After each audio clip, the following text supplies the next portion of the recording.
ilikuwa Februari 10, 2025, ilikuwa siku ya mwisho kwa Yanga kupata matokeo ya sare katika ligi kuu dhidi ya JKT Tanzania baada ya kulazimishwa sare ya 0-0.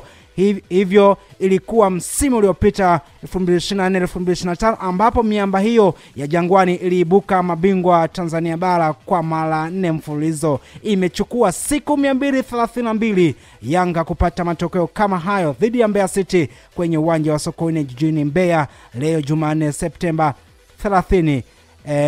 Dakika 90 zikatamatika, Mbeya City 0 Yanga 0, na hivyo Yanga kuambulia alama 1, hivyo Mbeya City kuambulia alama 1. Kwa hiyo timu zote zimeambulia alama 1, Yanga akifikisha pointi 4 yupo nafasi ya 7, lakini kwa upande wa Mbeya City na yeye akiwa na pointi zake 4. Kwa hiyo akiwa amecheza michezo mitatu, tukumbuke mchezo wa kwanza alipoteza dhidi ya Azam FC, mchezo mwingine alishinda, kwa hiyo amepata alama 4 jumla na yeye. Kwa hiyo taarifa ipo hivyo, lakini nikiachana taarifa hiyo ambapo wananchi Young Africans wametoa sare, mchezo mwingine ulikuwa ni Singida Black Stars dhidi ya Mashujaa FC, mchezo ambao umechezwa majira ya saa 8 kamili mchana, ambapo Singida Black Stars wameweza kuibuka na pointi 3 muhimu zaidi na kufikisha alama 6 katika msimamo wa ligi kuu ya NBC mwaka